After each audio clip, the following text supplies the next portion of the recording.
Joe, I want to, because you're here, I felt like we should talk a little bit more about Spain and what certainly has happened over the years, but more importantly, the way that they've kind of reinvented themselves, certainly on the men's side, and kind of come to the fore when it, not kind of, have come to the fore when it comes to the women's side.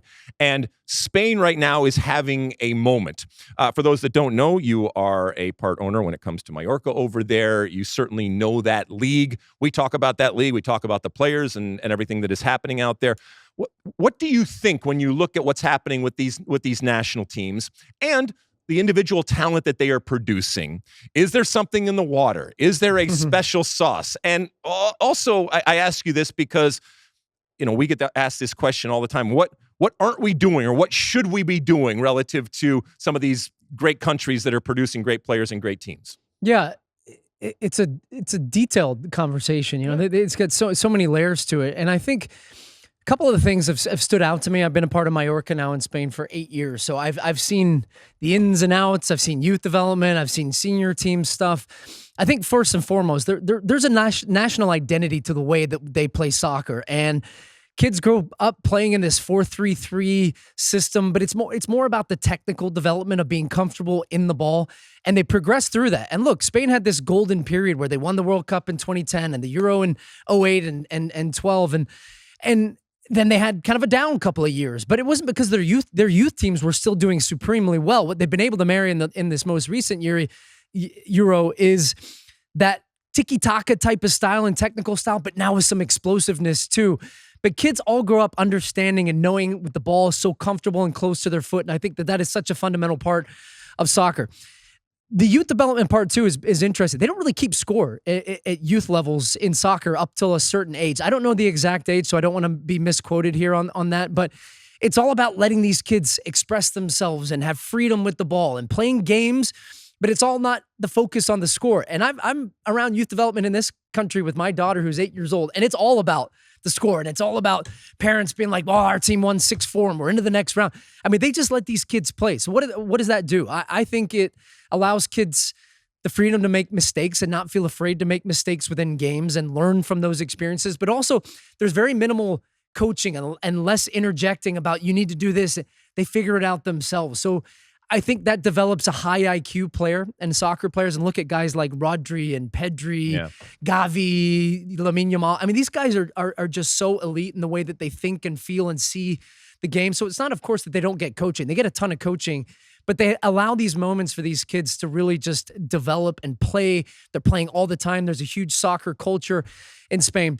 The other part that I've been thinking about a lot is they're one of the strictest countries in financial fair play and the way in which they really enforce those regulations on their clubs. Now, say what you want about Barcelona. Barcelona had a lot of these issues that they were in financially because of overspending, overextending, and it's why they've once again gone back to like having a real emphasis on youth development and La Masia, because I think a lot of Spanish clubs, Mallorca's included in this. We can only spend a certain amount of money every single year on our salary cap based on your revenue, league position over a number of years. So we have to try to develop players and bring them through our youth academies. So a lot of these Spanish clubs spend a lot of money on youth development, great coaching, great emphasis, giving opportunities to players at a younger age. I think you saw a lot of this conversation around the Euro when they were talking about Italy and Lamine Yamal. They're saying, well, Lamine Yamal, he'd be on loan in an Italian third division club, and you wouldn't really know who he is because they don't give the same opportunities to young players. Barcelona were like, hey, 16 years old, you're good enough, kid. We're going to give you a chance in the first team. Xavi saw that. He's played now, I think, 2 years at the first team level. 17 years old. He's one of the best players in the world. So it's hard to really pinpoint it on one issue, but these are a couple of the things as I was thinking about this conversation on the way in that I've seen from these young kids. And even, I saw a clip go viral of Real Madrid and Barcelona, U13, U14. I was like, what am I watching here? These kids are thinking and seeing and turning out of space and recycling the ball. And they know how they're so comfortable with the ball at their feet that everything else kind of comes along with it. So obviously the proof is in the pudding in terms of the success that they are having, but I want to go back to something you said about not keeping score, because this concept is nothing new. We've talked about this before, and you got to let them grow and you got to let them make mistakes and all that kind of stuff. But then there's the other side of the argument where people have come out and said, and this doesn't just apply to soccer, it applies to sports in general, of like, oh, everybody gets a trophy, and nobody makes any mistakes, and you didn't do anything wrong. And probably it's somewhere in the middle. And to your point, it's also a mentality and a cultural thing if there's an acceptance or a pushing away of something like that. But if you were to try to implement, no scores, first off, the argument has always been the kids are going to keep score anyway, right? Yeah. So, and secondly, as I mentioned, people are going to say, yeah, but if you don't keep score, why aren't you prioritizing actually winning? Which ultimately is what everybody cares about. Yeah. Exactly. Yeah. And, I have a hard time with that, an internal dilemma with that too, because I try to create environments, and I know this was for me too. And you have young kids playing. I was insanely competitive, and that came from playing against my brother and playing against my teammates, and everything was with the goal of like, I'm not going to be beat. I want to win that game. So I still think that there's situations, even if you're not technically keeping score and you're not avoiding trophies at the end of every single tournament, there's of course situations where, as you said, the kids are gonna be like, we're up 5-4. I don't see any less competitive kids when I go over there. These kids all still want to compete and win and score goals. But I mean, winning in that they're scoring goals, they're getting the best of their opponent, but it's not all just about the team winning and winning every single game. Sure. And therefore those players that help you win in that moment end up being the ones that get accelerated further. Whereas, and I think this has been a conversation recently in U.S. soccer circles, is that we prioritize our athletes so young, and it's all about the kids that are most athletic, and the more talented kids, or that have the potential to be more talented, or the smarter kids within the game, get kind of knocked aside. I think there's a way that you can kind of marry both of those and coach up the better athletes on the technical side, but also still allow opportunities for, I don't know, the smaller technical guy. That was me. I wasn't the biggest, the tallest. I'm still not the biggest and tallest, but I found ways to compete and win and compete with those kids as well. You play big, buddy. You play big. Yeah. Last question before we take a little break here. You mentioned financial fair play.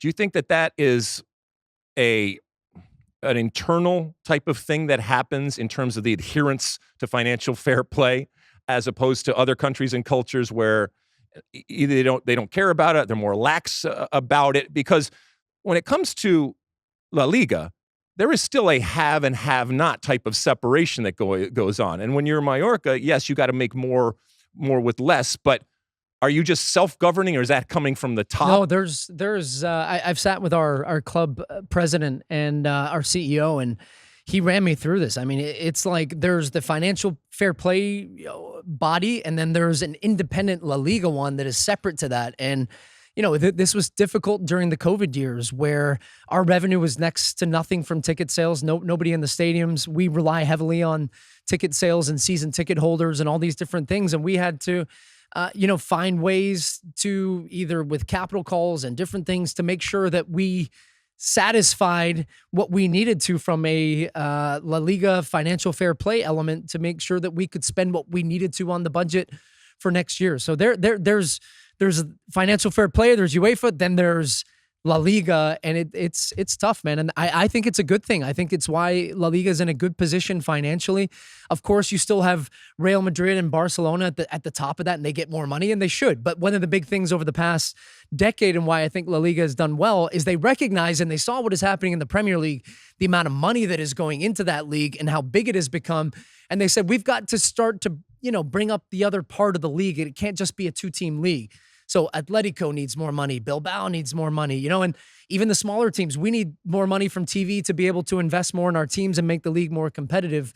So it's a difficult equation. And even for us, we're trying to break from that, lower half table team into the top half. And you have to be in the top half for a certain number of years. It means you have to spend more. You can't spend more. So you have to be creative in the ways that you do it, but it's fun. Well, I was with you years ago when you got promoted, and, saw the excitement.